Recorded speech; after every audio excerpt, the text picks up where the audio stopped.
So, here we are. You and I are in our world, right? You have a world every day that you go into. In fact, you're in it right now. No matter where you live, no matter what you do as a career or whether you're in school, it does not matter. You and I live in a particular world absolutely every day.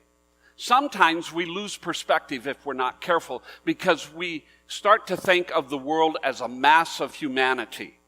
And sometimes some people, like my personality makeup, we sometimes wonder, does anybody really care that I'm here? And others are out there, your personality is, don't you realize I'm here and I'm important? And then there are other personalities that say, I'm here, what are we going to do? Our world is a mass of unique individuals. But I don't want to talk about our world out there in the big picture. I want to bring it down into what Jesus talks about in Luke chapter 12. I want to talk about your world and my world. The world in which you exist, in which you go and breathe and live and eat and drive and go to the store and hang out with friends and all of that. I want to talk about your world because Jesus talks to us about our world. Our world is unique. We are into all sorts of stuff, right? I have found lately with the mass media that we have access to instantaneously, it's amazing what you and I can go online and discover at any given moment. You know, we even have these things, and I know everybody in this room has one, probably to some extent, and we have now developed ourselves to where we don't even have to figure out what we're looking for. We just say, hey Siri. How many of you, she responded. Right there, right in church, okay? Can you believe this? Yeah, hey Siri, she wants to know, what in the world are you talking about, you idiot? No, but anyway, we can get access to just anything. And lately I've been thinking about what our world is really dealing with. What is your world dealing with? Do you and I really have an idea of what people are going through that you and I rub shoulders with every single day? So I'm going to ask you to do a little something this morning. Those of you who like to write, would you get out your pen, pencil, or something? And I know in the bulletin there's that insert thing. And I just want you to take 20 seconds, okay? All right? And the rest of you who don't enjoy doing that, do it mentally, okay? Just kind of vibe it into your membrane called your brain, all right? And think of 4 characteristics right now, if you can. I know for some it's Sunday morning and you're still trying to figure out where you're at, and that's okay. But and you can do this on Facebook Live at home or in the car or in the airplane. Jen, Trista, Gina, Tim, okay?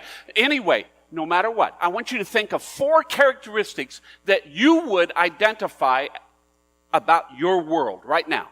Just jot them down or think them to yourself or do something totally outlandish. Turn to your neighbor and tell them what your 4 characteristics are. Okay, go ahead. Yeah, this is called interactive. Don't just sit there and stare at me, okay? You can do that in another moment or two, all right? I just want you to think of 4 characteristics, okay? And then I'm going to share with you in a few moments my 4, and we'll compare notes. Don't worry, I'm not going to come down and ask you to share openly, okay? Just see if any of our connections are there, if you and I are somewhere in the same hemisphere, okay? So just take a moment right now, think through what would you use 4 characteristics of your world where you are, okay, in your world, all right? So just do that, because as you're doing that, I have to tell you, there is no right or wrong answer, okay?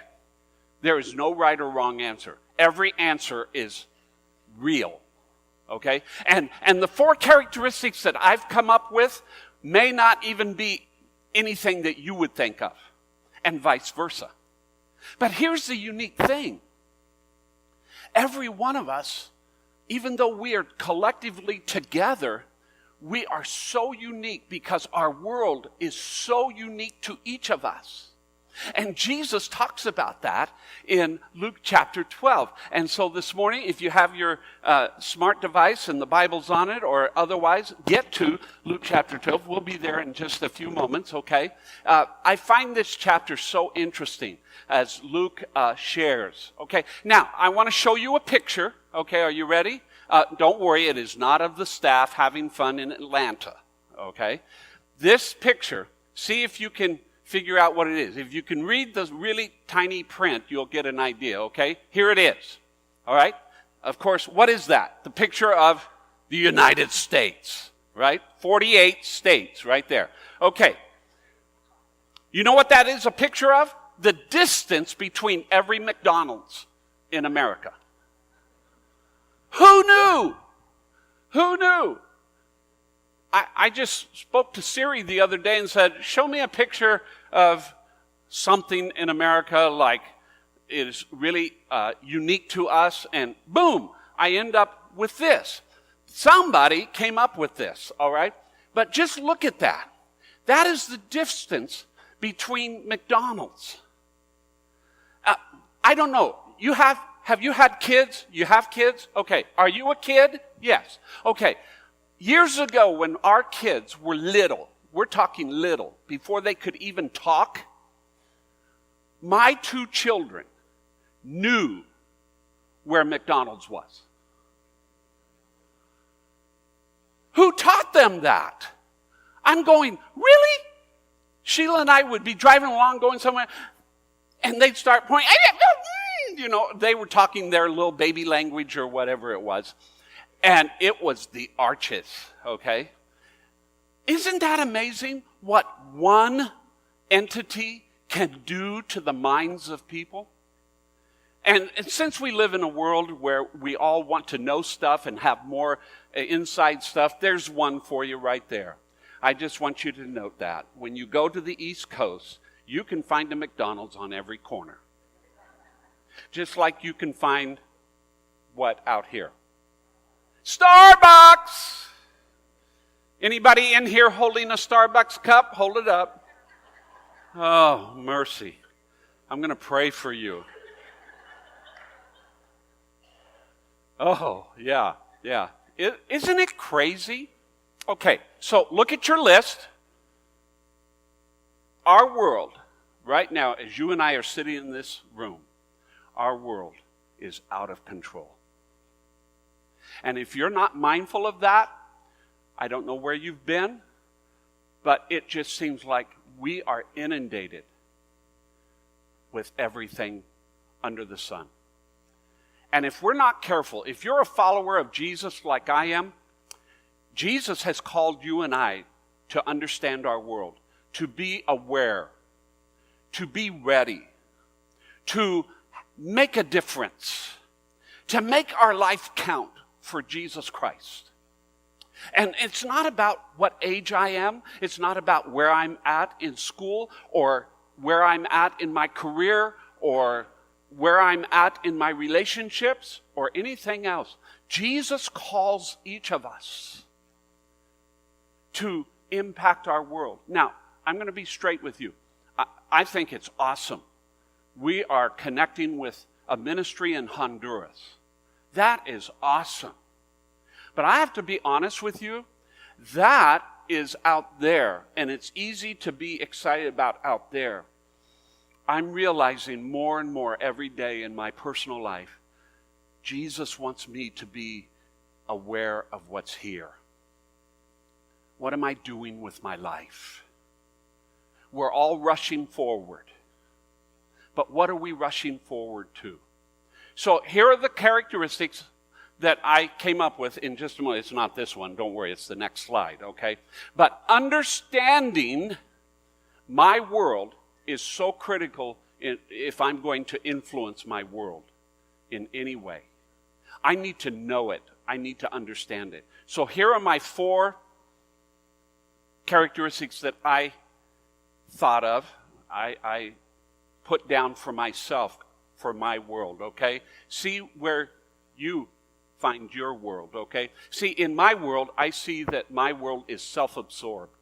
We are a people that are constantly concerned about ourselves. How is it going to affect me? What will I get out of this? Why are you not caring about me? Don't you understand my needs? We have become so self-absorbed that we are not even interested at times in what's going on in other people's worlds. And I am just as guilty as anyone. This happened to me just a few days ago. I was talking to a good friend here in Hermiston, and yeah, man, I hear you. I want you to know I care about you. Okay. See? Yeah. You kind of get that idea? All right. Self-absorbed. I was talking to this person, and she was sharing with me that a couple of people in her world are really going through a significant physical thing, each of them. I mean, really like life and death type thing. And I was talking with her, and she was sharing about that. And when we were kind of done sharing about that, I responded back to her about, I said something to the effect of, so what's happening with the one? And she said, I just told you. Have you ever had that happen to you? Where you're talking to someone, and they're telling you something so significant, and just a split second later you go, what was that again? Listen, we all battle that. And one of the things about being self-absorbed, if you think about it in our world today, I don't know about your world, but the world in which I'm living, I've seen a lot of this, where people are so consumed with themselves they don't see anybody else, even though they look at them. Lonely. In my world, I see a lot of loneliness. I'm not talking about people who go and isolate themselves. I'm talking about people who are mixing it up, being a part of a group, like this morning, coming into this room, socializing, being together, singing some songs, thinking about the Lord Jesus Christ. It's a great atmosphere if we make it that way. But I wonder, do you ever wonder how many people have walked into this room this morning who are down inside feeling unbelievably lonely? Like, does anyone know I exist? Does anyone care what I'm going through? Does anyone want to take time to hear my story? To hear what's going on? I see this. I see this all the time. I interact with people all the time in my world, where when you sit down and you have time and they begin to share a little bit, you begin to understand that our world is suffering in loneliness. They're not alone. They've got people all around them, but no one who walks their life with them. There are so many people in my world who do not have Jesus Christ in their life. Some of them think they do. Some of them have no clue. And here they are battling all the issues that we humans can come up with. And they wonder, how am I going to get through it? My world, I see a lot of stress in my world. People who are stressed because of pressures, because of finances, because of family relationships that are going sour, because of jobs that aren't fulfilling what they thought they would, or feeling like they are out of the loop. They used to be in the crowd, in a group, and that group no longer has need for them. Or maybe they feel stressed because something out of the blue has come and whacked them in a way, and they feel overloaded. I see so many families in my world who are stressed to the max, running here, running there, trying to accomplish this, trying to attain that, trying to please kids, trying to please parents, trying to do all sorts of stuff. And then, my world, I am seeing a lot of combative attitudes being displayed. Every day, every single day, whether you read it via internet, whether you watch it on TV, whether you listen on the radio while you're going here or there, we are constantly bombarded with combative attitudes, with combative makeups, with combative characters that just lash out. Some do it instantaneously. There are people in my world who can lash out at a split second. Then there are others who carry it, and they say, I'm able to just keep it within. I don't want anyone to know. I was talking to someone just recently who is very much that way. Will not let anyone close inside about what's really going on. And I think to myself, how I used to be like that. I used to be that way myself. I wouldn't let anyone know what was really going on, especially at church. Hey, I'm the pastor. How can I let anyone know what's going on? And it kind of, you know what I found? It just kind of irritated. Okay, so on your list, maybe you had those or maybe you didn't. The reason I want you to think about this is because of what Jesus says in Luke chapter 12. Jesus is talking to people. Jesus talked to people all the time. And in chapter 12 of Luke, Luke identifies a whole section of time where Jesus is talking to people about a number of different subjects. But they all focus on this one, okay? And I find this so interesting. I had never thought about this before until recent times. But near the end of the chapter, Jesus turns to the crowds. And this is unbelievable. I never caught it before. And it's just really unreal what he says to the people who are crowded around him that day. He talks to them about their world, where they live. And something you and I need to understand, in Jesus' day, most of the crowds were laborers. They were people who worked in the fields. Agriculture was really the thing. Now, we understand that in Hermiston, okay? We understand the significance of agriculture.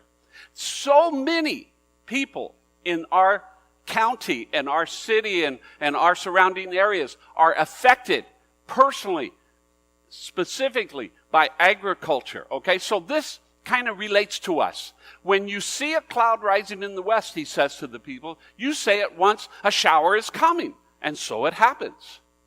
And when you see the south wind blowing, you say, we are in Hermiston. Oh, I'm sorry, he didn't say that. He said there will be scorching heat, like Hermiston, okay? And it happens. What's his point? Is he talking about the weather? No, but he mentions it. He's talking about how you and I can engage in all sorts of conversations, all sorts of information related to our lives. And we're pretty good at it. In fact, we have developed ourselves to a point where each and every one of us, in some way, shape, or form, at some level, we feel pretty good about our knowledge. Okay? We may not be as knowledgeable as the guy on Jeopardy. I wonder if he would love to share some. No, I'm sorry. We may not have knowledge to that degree, but we all have knowledge where we feel good about ourselves, where we feel good about talking about, and everything under the sun. And it's amazing what we can engage each other in conversation, just regular conversation. It's amazing the topics that can filter through our life. And that's really what Jesus is telling the people that day. His words then are relevant now. What he was saying to the people then is, every one of you live in your world, and it's a world where you live according to the weather and how things go. And whether we ever admit it or not, every one of us have an interest in what today's weather is going to be. Whether we're going to put on shorts and t-shirts or put on gloves and overcoats and things like that.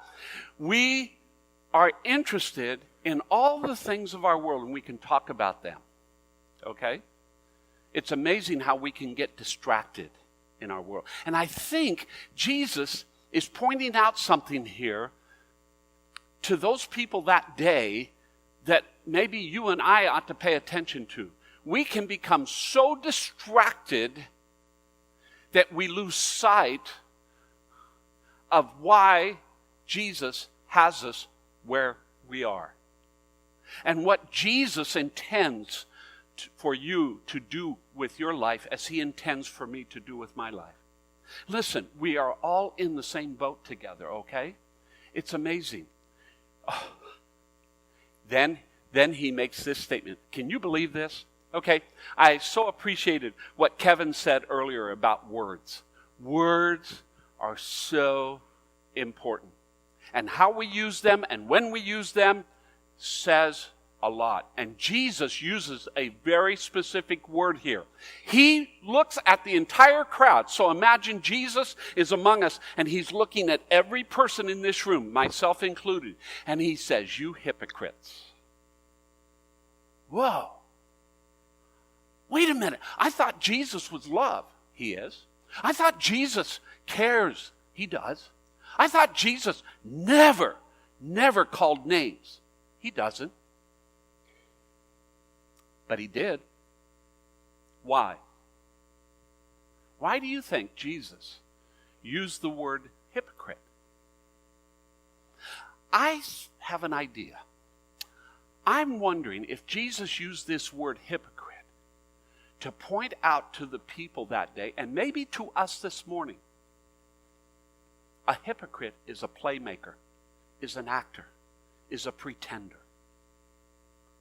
And I wonder, as Jesus glanced across the crowd that day, he looked at the people in the eye, and he said, "You hypocrites, you play actors, you pretenders. You think you've got it all together in your life. You've got it all figured out. All you have to do is say, 'Hey, Siri,' and you get an answer to everything. And you can be ahead of the group, sometimes way ahead, and you feel good about that. Or maybe you have inside knowledge about something, and it's so fun to flick it out there and have people go, I didn't know that. Wow, you're pretty impressive." All I know is that Jesus uses this word to get their attention and to stop them in their tracks. I wonder, does that word Jesus used stop us this morning in our tracks? Or are we so consumed with our life, our world, what we're doing, where we're going? Is Dave going to get done on time? That we miss what Jesus wants to say into our lives? You hypocrites, you know how to interpret the appearance of earth and sky. We in Hermiston get this. I talk to people all the time. You know, we just came out of February. Anybody here remember February? And I've been talking to people like, man, and I say to them, wow, it's really nice that spring has finally come. Oh, yes, but wait for the wind. It came. Did you miss it? You can't miss it in Hermiston, right? Yeah. See, Jesus is pointing out, see, you can read the signs, you can look around, you can get a gauge of what's going on in your world. You can go to school tomorrow and you can understand what's going on with people in your class and people that you roam the halls with. And you can go to work and you can have conversations and talk about all sorts of stuff, especially what the Blazers did on Friday night. I said that for her. Okay. We can talk about all sorts of things. Right now, Sheila and I are having in-depth conversations about constipation.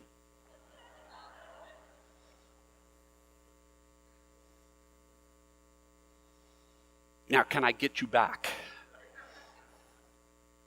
What? But, Jesus says, but, why do you not know how to interpret the present time? Okay. Did you realize that today you and I are closer to eternity than any other generation ever? Did you realize that you are closer to the end of your life than you were yesterday? Do you realize that what goes on in people's lives can have life and death consequences today? Do we care? Do I care about the person I come into contact with in my everyday life? Am I aware of the present time? Jesus made it very clear. Over 2,000 years ago, he is saying, I believe, to us, even though he said it to them that day, listen, my friend, listen, my follower, listen, those of you who think you're a follower but you're not, listen, do you understand that your taking a breath right now may end in another minute? And most of us could care less. You know why? Because we absolutely think today is going to go through, we're going to do our thing today, and tomorrow will show up. We really believe that down here. And Jesus says, oh, don't you understand? Don't get so caught up in your life that you miss out on the opportunity to share my life, Jesus says, in essence, my life with those who have no hope. Are you even available? I see Jesus saying this. Are you even available to make a difference in the life of another person that you're sitting around in this room this morning? If you found out something about them that you didn't know was going on in them? Are we so consumed with our ability to live life our way that it doesn't matter?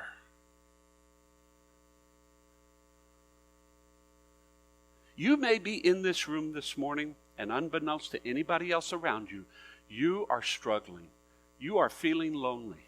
You're feeling stressed out. Or maybe you're just feeling so absorbed with stuff in your own world. And you wonder, is there hope for me? My friend, yes. The Jesus who spoke these words is the Jesus who hung on the cross, rose from the dead, and offers you a gift. Gives me a gift.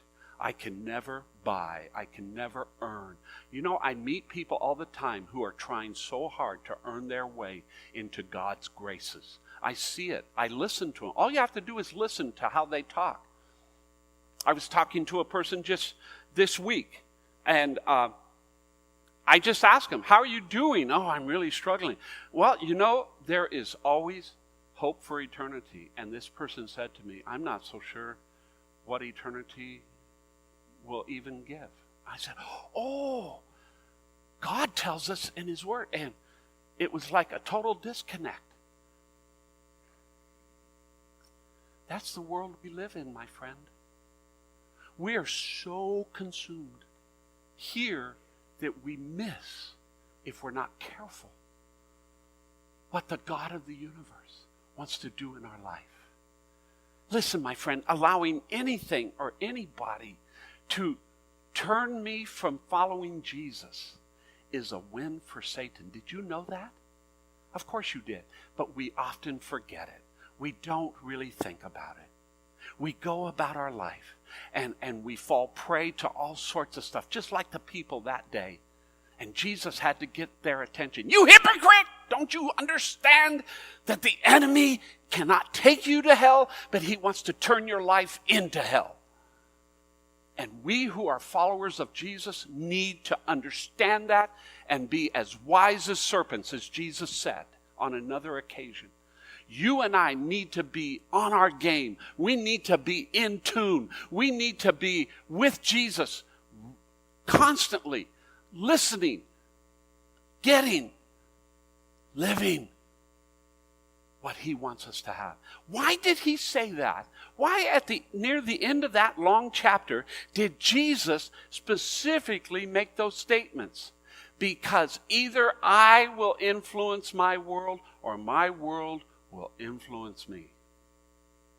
And Jesus knew those people right in front of him were being so consumed with their world, they lost sight of the eternal world. One of the things I'm understanding as I get more advanced is eternity is a whole lot longer than years here. And if I'm not careful, I become so consumed with here that I miss so much of there if I'm not careful. Somebody said to me just recently, I don't know. I just don't think there is an eternity. I just don't think it's worth it. I said, oh, but it's so long. And all they did was look at me. You're weird. Listen, this morning, you only have today. I only have today. So, what can I do? Here's the question I asked myself, and I'm going to share it with you.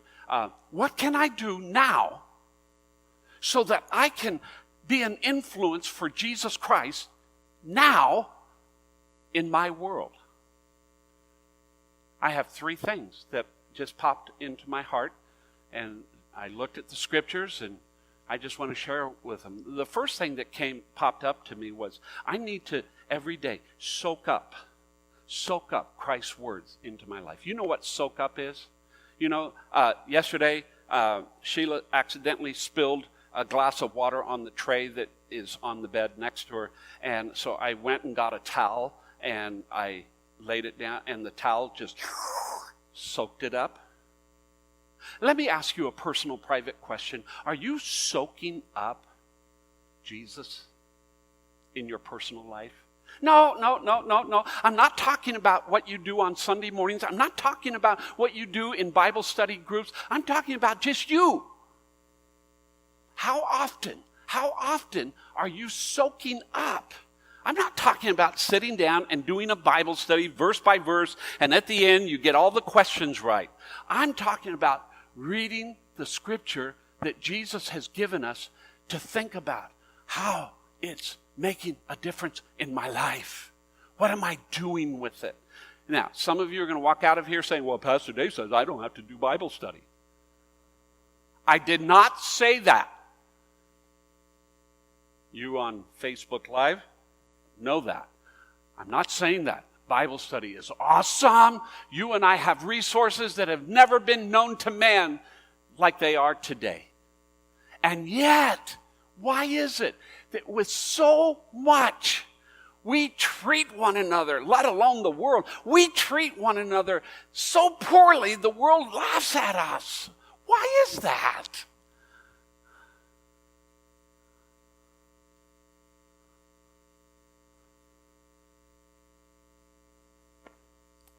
My friend, your life, my life will never be what Christ wants it to be unless I'm willing to allow Him to soak into all areas of my life. See, soaking goes into all areas. Reading can be good for one area or maybe 2 or 3, but soaking means... I love 1 Corinthians chapter 12. The Apostle Paul nails it when he says, now we have received not the spirit of the world, but the Spirit from God. That we might, what? Understand. Everybody in the room, say it with me. Understand. One more time. Understand. One more time. Understand. That is different than memorizing. And again, somebody's going to walk out saying, well, Pastor Dave doesn't care about memorization. I didn't say that. You know what is greater than knowledge? Understanding. Because understanding something causes me to do something. Understand the things freely given us by God. Why is it that we believers have to spend so much time having somebody else tell us what the Word of God is saying? Number 2, I have to cultivate my trust. That's the other word for faith. Trust. Hebrews 11 says, now faith is the assurance of things hoped for and the conviction of things not seen. When I am cultivating God's written word and I'm thinking about it and I'm soaking up and I'm talking to Jesus and I'm listening to Jesus, it's amazing how my trust in Jesus elevates. And it's not about where am I at on the level? Am I down here or am I up here or am I really exceeded all expectations and I'm floating up here? It's not about that. It's about, am I trusting Jesus in my life right now with what I'm facing, what my world is doing to me? Am I trusting Jesus? It's amazing how often we'll go to the social media of our day to get help for our deepest needs. Why would I want to hear what somebody out there who doesn't care about me one iota have to say about what I face, when the God of the universe lives right here? Number 3, we close with this. I must understand that I represent Jesus, and I have to allow him to do everything else. I have to allow him to take care of what people around me need. I am called, the Apostle Paul put it this way in 2 Corinthians chapter 5, I am an ambassador. I'm a representative for Jesus. And then Peter nails it with this. But if your hearts honor Christ, the Lord, as holy, always being prepared to make a defense to anyone who asks you for a reason for the hope that is in you, yet do it with gentleness and respect. My friend, every one of us today are going to walk out of this room in a moment, and we're going to walk out into our world. And what will those around us see in us? As I said earlier, maybe you're here this morning, and maybe as a follower of Jesus, you're struggling right now. Whatever that might be. Maybe things are just getting overwhelming to you personally, privately. In a moment, we're just going to have a closing song. And I just invite you. I'm going to ask some of my friends on the leaders of New Hope, as the song is sung, to come forward and just to be here with me. We want to pray with you. Not interrogate you, not to counsel you, but to pray with you. Or maybe you're here this morning, unbeknownst to anybody else. You are running your life, not Jesus. We would love to assist you in not allowing you to run your life, but to allow Jesus Christ to influence you. What will you do this morning? I'm going to ask you to stand up right now. And as Kevin and the team leads us, if you would like to just have somebody pray with you or talk to you about Jesus, to help you and encourage you and support you, I invite you. Don't wait. Just come on down. So, leaders, you have your cue. We are here for you. Kevin?